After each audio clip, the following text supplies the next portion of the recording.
آسمان کی طرف سے غیبی آواز کو سنا، حسن تو میرا کیسا ولی ہے، آج میرا ایک دوست فوت ہو رہا ہے، تو اس کی نماز جنازہ پڑھانے سے انکار کرتا ہے، حسن تو میرا اس وقت ولی دوست ہوگا جب تو اس نوجوان کو غسل بھی دے گا، کفن پہنائے گا، نماز جنازہ پڑھائے گا۔ حضرت حسن بصری نے فرمایا، بوڑھی اماں تیرے بیٹے نے مرنے سے پہلے جو توبہ کا ارادہ کیا تھا، توبہ کی نیت کی تھی، وہ اللہ کو اتنی پسند آئی، اللہ نے نہ صرف یہ کہ گناہوں کو معاف فرما دیا بلکہ مرنے سے پہلے تیرے بیٹے کو اولیاء اللہ کی صف میں شامل فرما لیا۔ میرا اللہ یوں کریم اور رحیم ہے، میں پورے مجمع سے درخواست کروں گا آج کی رات اللہ کے سامنے سچی توبہ کریں، سچی معافی مانگیں، اللہ اس کی برکت سے ہماری زندگی کے گناہوں کو معاف فرما دیں گے۔ جب گناہ معاف ہوں گے، دل صاف ہوگا تو رمضان کی رحمتوں کو لوٹنا، رمضان کے اندر عبادات کرنا آسان ہو جائے گا۔ اللہ رب العزت کی بارگاہ میں دعا ہے اللہ تعالی ہم سب کو رمضان المبارک کی تیاری کرنے کی توفیق عطا فرمائے۔ وآخر دعوانا ان الحمدللہ رب العالمین۔ دعا سے پہلے ہم توبہ کے کلمات پڑھ لیتے ہیں۔ میرے پیر و مرشد حضرت مولانا پیر ذوالفقار احمد نقشبندی دامت برکاتہ العالیہ فرماتے ہیں، جو توبہ کے کلمات کو سچے دل کے ساتھ توبہ کی نیت سے پڑھ لیتا ہے، اللہ اس کے پچھلے گناہوں کو معاف فرما دیتے ہیں۔ یہ کلمات توبہ کی نیت سے ساتھ ساتھ پڑھیں۔ اگر خواتین تک، ماؤں بہنوں بیٹیوں تک آواز جا رہی ہے تو وہ بھی توبہ کی نیت سے کلمات پڑھیں، انشاءاللہ اللہ سارے گناہوں کو معاف فرما دیں گے۔ بسم اللہ الرحمن الرحیم۔ لا الہ الا اللہ محمد الرسول اللہ، آمنت باللہ وملائکتہ وکتبہ ورسلہ والیوم الآخر والقدر خیرہ وشرہ من اللہ تعالی والبعث بعد الموت، آمنت باللہ کما ہوا باسمائہ وصفاتہ وقبلت جمیع احکامہ، اقرار باللسان وتصدیق بالقلب، اشہد ان لا الہ الا اللہ واشہد ان محمدا عبدہ ورسولہ، استغفر اللہ ربی من کل ذنب واتوب الیہ برحمتک یا ارحم الراحمین۔ ان کلمات کو پڑھنے سے توبہ طائب ہو چکے ہیں۔ مجھے اپنے اللہ کی ذات سے قوی امید ہے کہ اللہ نے ان کلمات کی برکت سے ہماری زندگی کے سارے گناہوں کو معاف کر دیا ہے۔ دعا کر دیجیے۔ سبحان ربی العلی الوہاب، الحمدللہ رب العالمین۔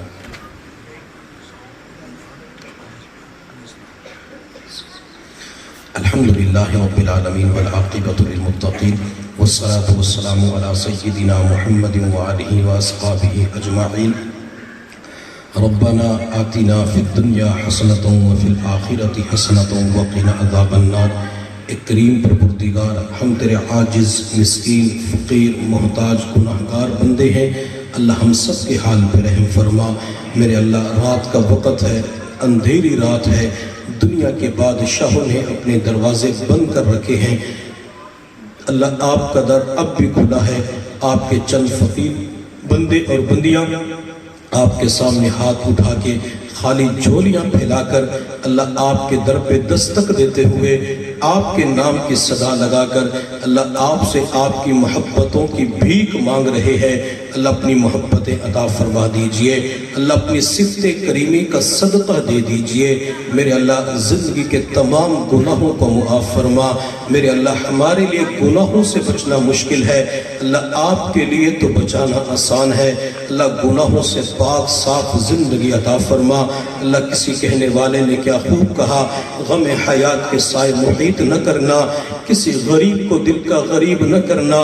میں امتحان کے قابل نہیں میرے مولا، ہمیں گناہ کا موقع نصیب نہ کرنا، اللہ گناہوں کے مواقع سے بچا لیجئے۔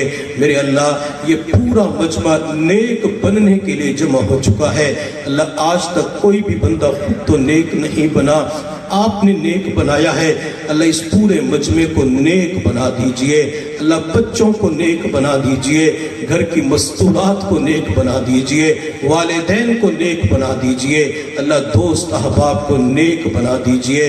میرے کریم پروردگار ان تمام لوگوں کو اپنی شان کے بقدر عطا فرما، اللہ اپنے وسیع خزانوں سے عطا فرما۔ میرے اللہ ہمارے عیبوں کی پردہ پوشی فرما، اللہ ہمیں ذلت اور رسوائی سے محفوظ فرما، دنیا آخرت کی ذلت اور رسوائی سے محفوظ فرما۔ میرے اللہ جتنے بھی حضرات بیمار ہیں اللہ سب کو صحت عطا فرما۔ میرے اللہ بھائی انیس صاحب بیمار ہیں، اسی طرح بھائی نور احمد صاحب کی والدہ بیمار ہیں، اللہ جتنے مرد خواتین بچے بیمار ہیں اللہ سب کو صحت عطا فرما، شفاء کاملہ عاجلہ مستمر عطا فرما۔ میرے اللہ ہسپتالوں، عدالتوں، کچہریوں، تھانوں، میڈیکل سٹور، لیبارٹریوں کے دھکے کھانے سے محفوظ فرما، اللہ اپنے اپنے گھر کے اندر صحت کی بادشاہت نصیب فرما، اللہ عافیت کا معاملہ فرما، بار بار ڈاکٹر حکیموں کے چکر کاٹنے سے محفوظ فرما۔ میرے اللہ ماں باپ کو اولاد کے دکھوں سے محفوظ فرما، اولاد کے غموں سے محفوظ فرما، اولاد کی پریشانیوں سے محفوظ فرما۔ میرے اللہ ماں باپ کو شادی شدہ بیٹیوں کے دکھوں سے محفوظ فرما، شادی شدہ بیٹیوں کے غموں سے محفوظ فرما۔ میرے اللہ ہم نے معاشرے کے اندر دیکھا ہے والد اپنی زندگی کی جمع پونجی بچی کی شادی کے اوپر خرچ کر دیتا ہے، بچی کی جب شادی کر دی جاتی ہے بعض مرتبہ اگلے گھر کے اندر خاوند غصے کی حالت میں بچی کو گھر سے نکال دیتا ہے، طلاق بھی دے دیتا ہے۔ میرے اللہ وہ بچی جب ماں باپ کے گھر میں داخل ہوتی ہے بچی کی آنکھ میں موٹے موٹے آنسو ہوتے ہیں، بوڑھا باپ دوڑ کے آتا ہے، بچی کے سر پہ ہاتھ رکھ کے پوچھتا ہے بیٹی تیری آنکھ میں آنسو کیوں ہے؟ جب تک میرے گھر میں تھی میرے تیری آنکھ میں آنسو کا قطرہ نہیں دیکھا۔ میرے اللہ وہ بچی جواب نہیں دیتی، ماں دوڑ کے آتی ہے، ماں سر سے دوپٹہ اتار کے بچی کی آنکھ سے آنسو کو صاف کر کے پوچھتی ہے میری لخت جگر کیا اپنی ماں کو نہیں بتلائے گی؟ آج تو اکیلی آئی ہے کیوں رو رہی ہے؟ میرے اللہ وہ بچی اپنی ماں کو جواب دیتی ہے امی میرے خامد نے مجھے گھر سے نکال دیا، مجھے مارا بھی ہے، مجھے طلاق دے کے فارغ کر دیا۔ میرے اللہ جب ماں باپ سنتے ہیں بے ہوش ہو کے زمین پہ گر جاتے ہیں، جب ماں باپ کو ہوش آتا ہے ماں کی زبان سے نکل جاتا ہے بیٹی اب تو کسی کو معاشرے کے اندر منہ دکھانے کے قابل نہیں رہے۔ میرے اللہ بچی رو کے جواب دیتی ہے امی اس میں میرا کیا قصور ہے؟ اے میرے مولا میرے کریم پروردگار میرے 70 ماؤں سے بڑھ کے پیار کرنے والے پوری دنیا کے اندر جہاں کہیں بھی مسلمان بہنوں اور بیٹوں کی شادیاں ہو چکی ہے اپنے اپنے خامدوں کی خوشیاں عطا فرما، اللہ بچوں کی خوشیاں عطا فرما، اللہ گھر بار کی خوشیاں عطا فرما۔ میرے اللہ زندگی کے اندر دکھوں سے محفوظ فرما، اللہ غموں سے محفوظ فرما۔ میرے اللہ جن کی شادیاں ہو چکی ہے اللہ نیک صالح نرینہ اولاد عطا فرما، رحمتوں والی بیٹیاں عطا فرما، اللہ ویران گھروں کو اجڑے گھروں کو اولاد کی نعمت کے ساتھ آباد فرما۔ اللہ جس گھر کے اندر اولاد نہیں ہوتی وہ گھر ویران نظر آتا ہے۔ میرے اللہ تمام چیزوں کے خزانے آپ کے پاس ہیں، اللہ جن کی جھولیاں خالی ہیں اللہ انہیں اولاد کے خزانے عطا فرما دیجئے۔ میرے اللہ والدین کا سایہ اولاد کے اوپر تادیر قائم و دائم فرما، اللہ کبھی بھی زندگی کے اندر ماں باپ کی برکتوں سے محروم نہ فرما، ماں باپ کے سائے سے محروم نہ فرما۔ میرے اللہ جتنے بھی حضرات جتنی خواتین دور قریب سے چل کے تشریف لائی اللہ سب کا چل کے آنا قبول و منظور فرما، اللہ زندگی کے اندر کبھی بھی بے سہارا نہ فرما، کبھی بھی بے آسرا نہ فرما، اللہ اپنی رحمتوں کی ٹھنڈی چھاؤں عطا فرما۔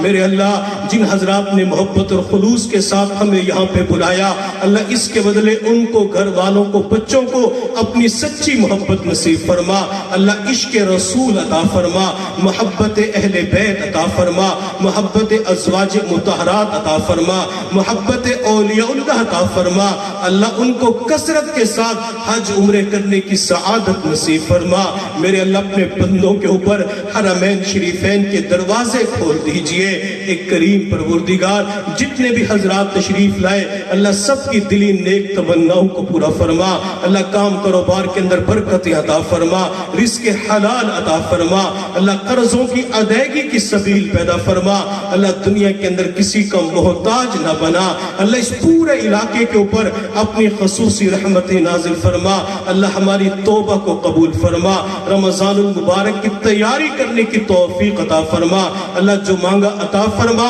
مانگنا چاہیے تو نہیں مانگ سکے اللہ، اپنے فضل و کرم سے وہ بھی عطا فرما اللہ، ہماری ان تمام تر دعاؤں کو اپنے فضل و کرم سے نبی علیہ السلام کے صدقے اور طفیل شرف قبولیت عطا فرما، وصلی اللہ تعالی علی خیر خلقہ محمد وآلہ واصحابہ اجمعین برحمتک یا ارحم الراحمین۔